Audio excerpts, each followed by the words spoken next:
These are particles of radioactive fallout.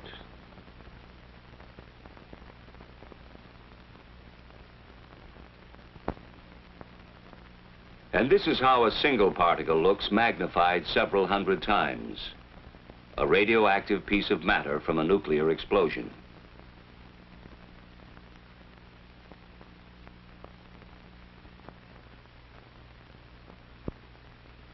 These few particles can't do us any significant harm. But should there be a nuclear attack, many billions of them would fall from the sky and settle to Earth, releasing radiation that could cause sickness or death in the area where they fall.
To begin with, it may be surprising to know that radiation is something we live with every day.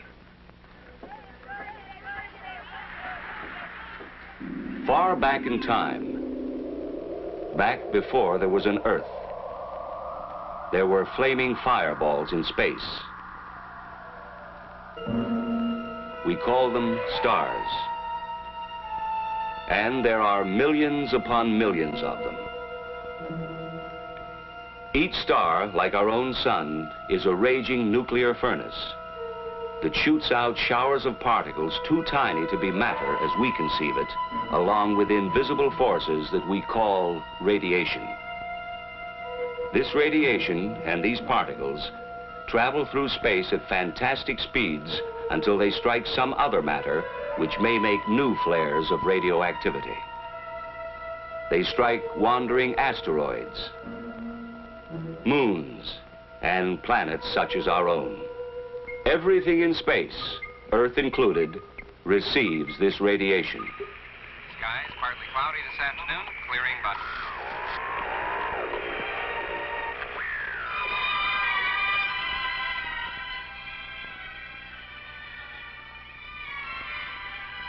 Background radiation is all around us in tiny quantities. Nature even planted unstable atoms deep inside the Earth itself. They decay one by one, here and there, in a barrage of inconceivably small and silent explosions. Each explosion is another spark of radiation. All life on Earth has reached its present form in company with radiation from this naturally occurring radioactivity. Extremely thin, with extremely low-level intensity, it has always been with us. It is nothing new.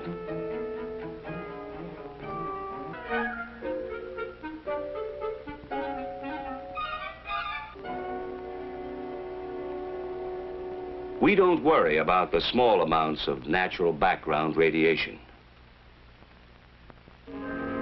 But to safely handle larger amounts, we must keep our distance and shield ourselves.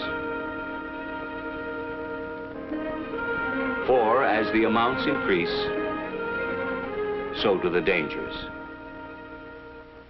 The amount of energy generated by a nuclear explosion is enormous. Near the crater area, there is almost total destruction from blast and heat. And now, large amounts of pulverized debris and molten earth are pulled up into the mushroom cloud. This is where radioactive fallout is formed. The radioactive atoms produced in the explosion join with the particles of earth and debris. The mushroom-shaped cloud forms and climbs higher. It now contains billions of highly radioactive particles of matter that we call fallout.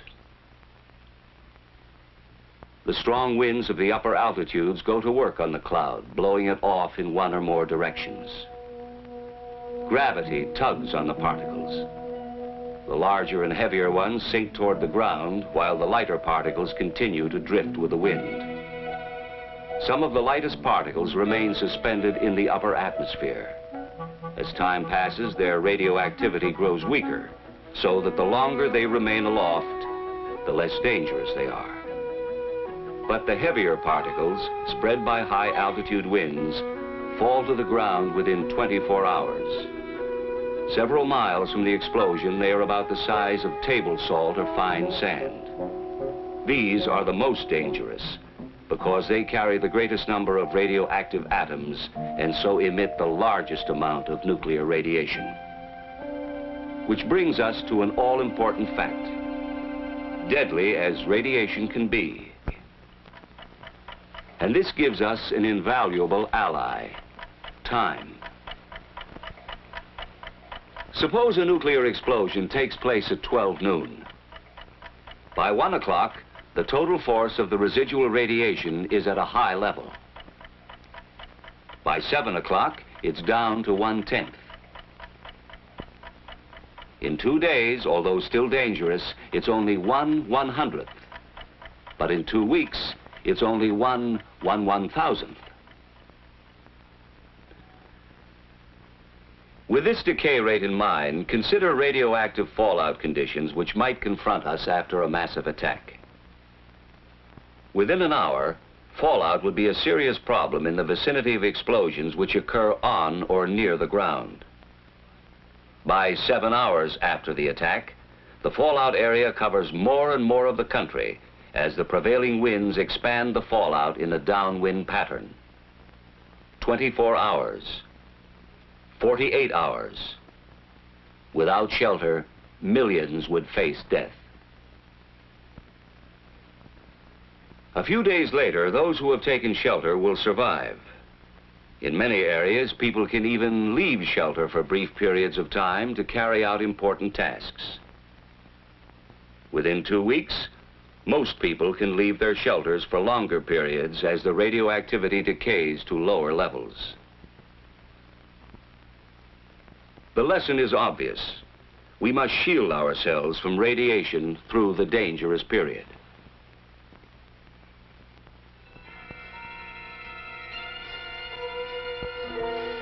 To do this, we need more than time. Fortunately, we have another ally. Distance.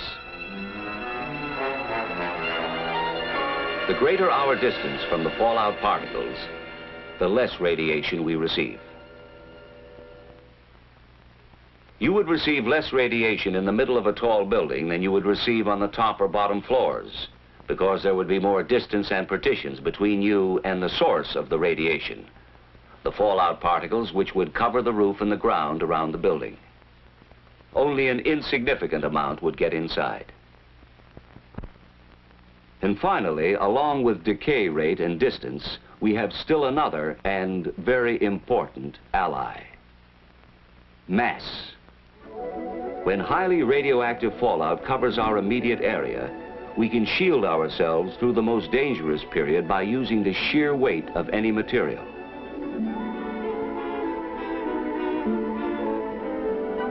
But the protecting material must be heavy.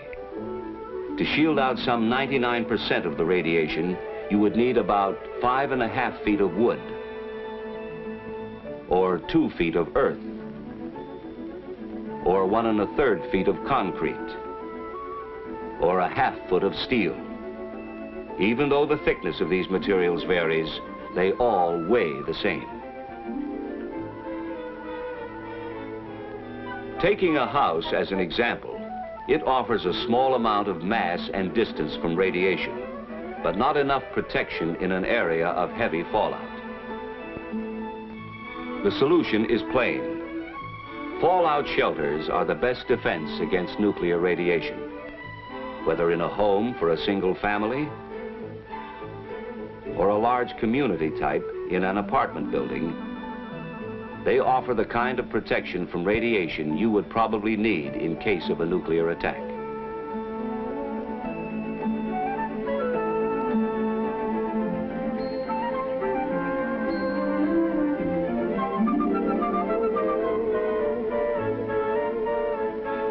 But the best shelter would be worthless unless it was used. Most people find it hard to understand how silent, invisible rays, which cannot even be felt, could be so damaging. Let's see what happens when radiation penetrates the body and attacks the cells. What is a cell, and what happens when it is attacked? It's a simple organism, which reproduces itself by dividing. Our bodies are made up of millions of cells. They're the building blocks of our blood and tissues. Now, powerful radiation strikes, and cells are injured or destroyed. If radiation stops before the accumulated dose is too great, almost all of the damage eventually will be repaired. If radiation continues, there are some cells less able to function at top efficiency. Should the body fall behind in its recovery, severe illness or death could result.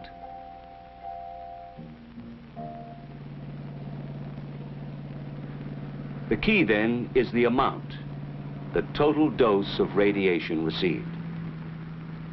We measure radiation the same way speed is measured by a speedometer. Only instead of a speedometer, we have a rate meter. And instead of miles per hour, we measure the rate in roentgens per hour. We need another device called a dosimeter to record how much radiation a person has accumulated over a period of time. In the same way we record accumulated distance in miles, the dosimeter records accumulated dose in roentgens.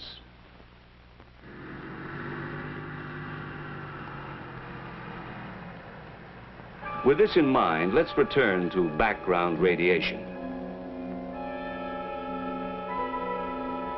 In an average lifetime, a person might expect to accumulate about 10 roentgens from his natural environment.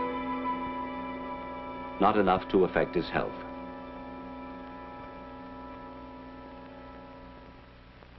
This same healthy person would need medical care if he received more than 200 roentgens within a few days. 300 roentgens in the same period would cause severe radiation sickness or possibly death. And as we go beyond 300 roentgens, the danger of death increases rapidly. So now we see why shelter is vital. The difference between accumulating a large dose because of little or no shielding and a small dose because of adequate shielding is the difference between death and life. No clothing, of course, could possibly provide enough shielding. However, if you were to be in the open during fallout conditions, clothing would keep the particles from touching your skin.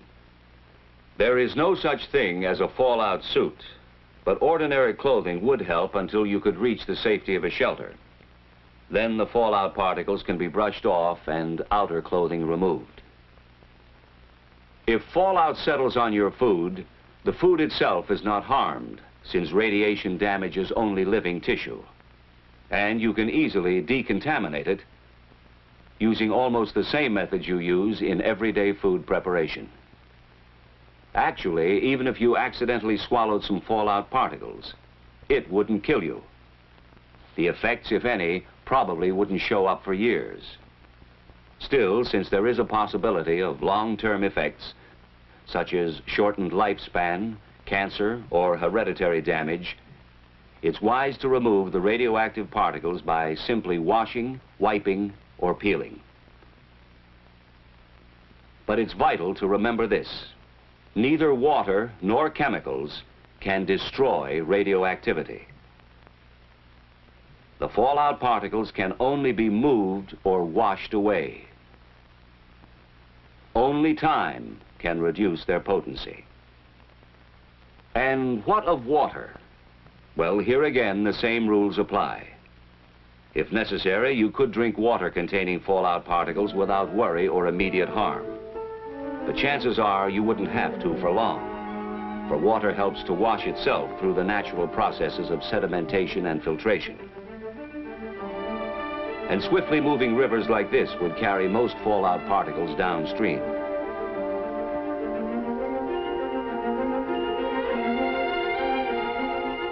In still waters, most particles would settle quickly to the bottom. Others might remain suspended in the water for a long time, while a small percent of the radioactivity would dissolve.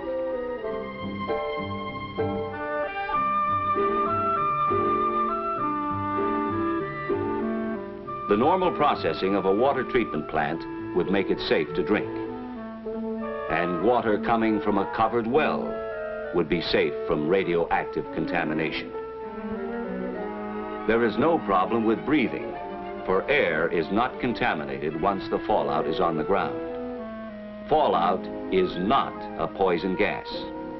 If ventilation is needed in a shelter, a simple inverted U-fitting on a ventilating pipe would keep fallout particles from entering the pipe and getting inside.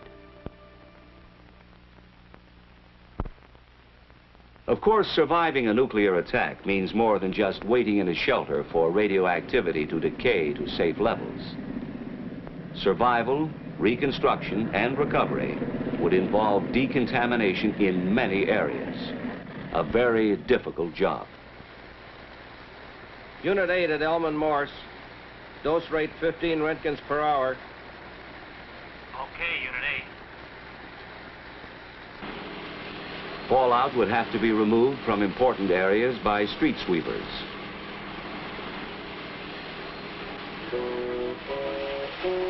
And the remaining particles could be flushed out of the way.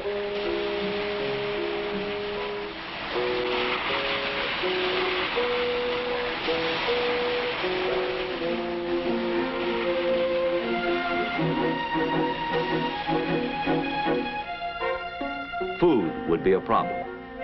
After a nuclear attack, we would first use existing food supplies from shelters, markets, and surplus food storage. When fallout had decayed to safe levels, people could begin to work in the fields for limited periods of time.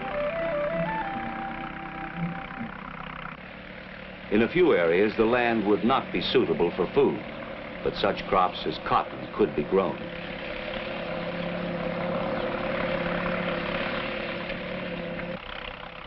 Crops for human consumption would be grown in areas that had received the least fallout.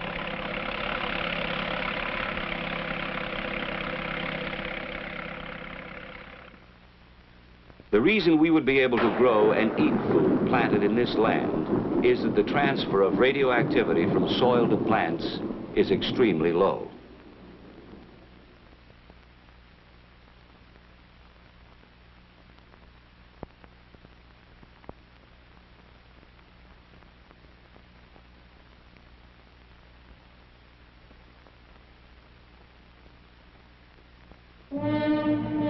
And so, if nuclear attack should ever come, in spite of every effort to avoid it, we must be able to survive and rebuild for the future.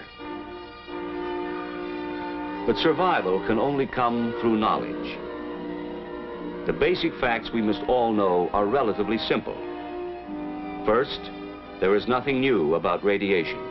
It has always been with us. What is new is the vast amount we would be exposed to as a result of nuclear explosions. Much of this danger would come to us in the form of fallout. But we are not without personal weapons or defense. One of these is time. Radiation decays, and so we would not have to take maximum precautions indefinitely. Another defense is distance. Radiating particles 50 feet away, for instance, would not affect us as much as particles a few feet away.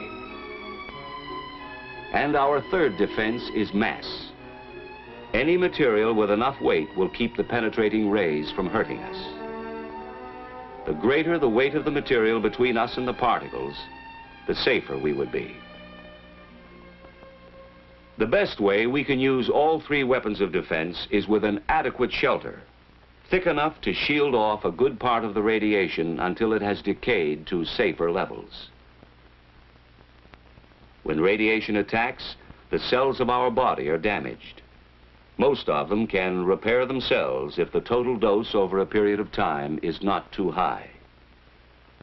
Even though the rays penetrate our bodies, causing damage, they do not infect us and make us, or anything else, radioactive. That's why food remains good no matter how much radiation has passed through it. Fallout accidentally swallowed with water or food will do you no immediate harm, but for long-term safety, it's best to wash, wipe, or peel the food and filter the water. Even if you were caught outside under fallout conditions, ordinary clothing would keep the radioactive particles from touching your skin, but you would still need to find shelter quickly. If we remember these facts, if we act on them intelligently, we can increase our chances of surviving nuclear attack. And the key to survival is adequate shelter. That is why the federal government has a nationwide fallout shelter program. The goal is adequate fallout shelter space for every man, woman, and child. And this goal can be reached. For with knowledge of radiation, we can face the facts about fallout, take action to protect ourselves, and learn how to live in the nuclear age.